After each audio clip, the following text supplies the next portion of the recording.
அனைவருக்கும் வணக்கம். தெய்வீக பலன்கள் சேனல் சார்பாக தங்களை அன்புடன் வரவேற்கிறோம்.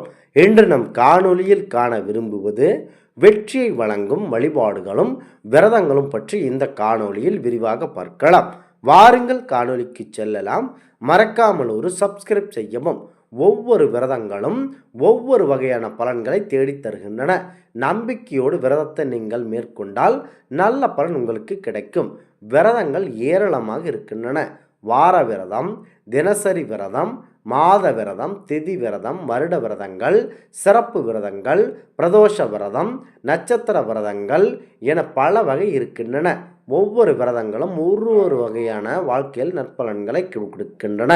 விரதங்களின் மூலம் வாழ்வை மட்டுமல்ல உடலையும் நலமாக்கி கொள்ள இயலும். நம்பிக்கையோடு விரதத்தை கடைபிடித்தால் நல்ல பலன்கள் கிடைக்கும்.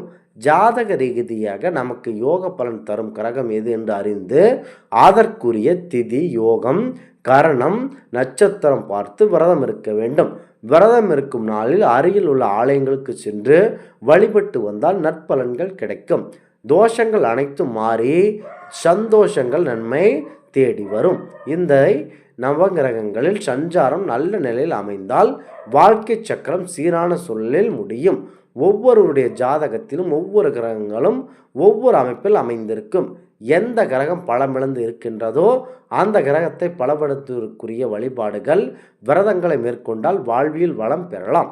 பொதுவாக வாரத்தின் 7 நாட்களில் எந்த கிரகத்திற்குரிய கிழமையில் விரதம் இருக்க வேண்டும் என்பதை பற்றி நீங்கள் அறிந்து கொண்டு விரதம் இருக்க வேண்டும்.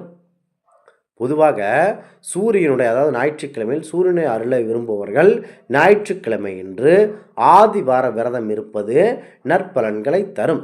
சூரிய உதயத்திற்கு முன்பாக எழுந்து குளித்து முடித்துவிட்டு பூஜை அறையை சுத்தம் செய்துவிட்டு சூரிய வழிபாடோடு சிவனையும் வழிபடுங்கள். கோதுமை தானம் செய்வதுடன் உங்களுக்கு சிறப்பான வாழ்க்கை கண்டிப்பாக அமையும்.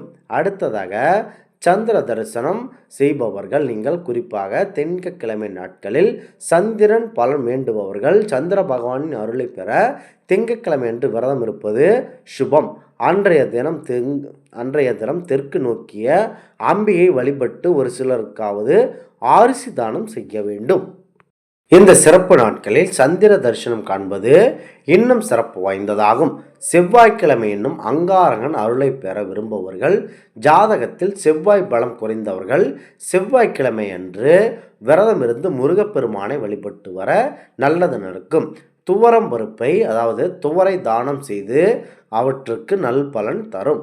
புதனின் அருளை பெற விரும்புபவர்கள், கல்வியில் ஞானம் பெற விரும்புபவர்கள் புதன்கிழமை விரதம் இருந்து பாரம்பரிய மகாவிஷ்ணுவை வழிபட்டு வருவதுடன் சர்க்கரை பொங்கல் நெய்வேத்தியம் செய்து அதனை அனைவருக்கும் கொடுப்பது மிகவும் சிறப்பதாகும். அடுத்ததாக பாசி பயிறு தானம் செய்வது நல்லது. குரு பார்க்க கோடி நன்மை என்பதால் குருவின் அருளை பெற விரும்புபவர்கள் வியாழக்கிழமை அன்று விரதம் இருந்து முல்லைப்பூ மாலை அணிவித்து குருவை வழிபட்டு சுண்டல் தானம் செய்வது மிக சிறப்பானதாகும். சுக்கிரன் அருளை பெற விரும்புபவர்கள் வெள்ளிக்கிழமை விரதம் இருந்து மாலை நேரத்தில் சிவாலயத்திற்கு சென்று வெண்தாமரை பூ மாலை அணிவித்து லட்சுமி வழிபாட்டை மேற்கொள்வது சிறப்பானதாகும். அன்றைய தினம் அன்னதானம் செய்வது மிக சிறப்பானதாகும். முக்கியமாக ஏழை எளிய மக்களுக்கு அன்னதானம் செய்வது மிக சிறப்பானதாகும். அந்த அன்னதானம் செய்யும் போது முதலில் ஏதேனும் ஒரு பெண் குழந்தைகளுக்கு அன்னதானத்தை கொடுத்து விட்டுத்தான் மற்றவர்களுக்கு நீங்கள் தானம் செய்வது மிக சிறந்ததாகும். நீங்கள் மொச்சை தானமும் செய்யலாம். சனி பகவானின் அருளை பெற விரும்புபவர்கள் சனிக்கிழமை என்று விரதம் இருந்து எல் தீபமேற்றி வழிபட்டு வருவது நல்லது தரும். நீங்கள் கண்டிப்பாக அந்த நாட்களில் குளித்து முடித்துவிட்டு முதல் காகத்திற்கு சாதம் வைத்து விட்டுத்தான் பிறகு மற்ற காரியங்களை செய்வது இன்னும் கூடுதல் பலன்களை தரும். திசை மாறிய தெய்வ வழிபாடு மிகவும் நற்பலனை வழங்கும். எள்ளு, அதாவது எல்லோதரை, நெய்வேத்தியம் போன்றவற்றை நீங்கள் கொடுக்க வேண்டும். அடுத்ததாக எல்தானம் கண்டிப்பாக கொடுக்க வேண்டும். ராகுவின் அருளை பெற விரும்புபவர்கள் செவ்வாய்க்கிழமை தோறும் வடக்கு நோக்கிய அம்பியை வழிபட்டு வருவது சிறப்பு வாய்ந்ததாகும்.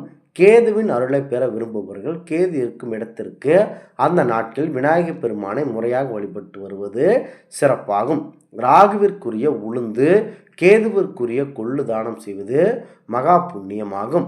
ஒவ்வொரு வாரத்திலும் அதாவது அதற்குரிய கிரகத்திற்குரிய கிழமையில் தொடர்ந்து விரதம் இருந்து வழிபட்டால் கோரிக்கைகள் நிறைவேறும். உங்களுடைய ஜாதகத்திற்கேற்ற நற்பலன் தரும் கிரகத்திற்குரிய கிழமையில் விரதம் இருப்பதால் குடும்பம் முன்னேறும், செல்வ செழிப்படையும், செல்வாக்கு உயரும், வாழ்வில் வளம் காண இந்த விரதங்கள் உறுதுணையாக அமையும். எந்த விரதம் இருப்பவராக இருந்தாலும் முதலில் பாரம்பரிய விநாயகர் பெருமானை வழிபட்ட பிறகுதான் விரதத்தை தொடங்குவது நல்லது.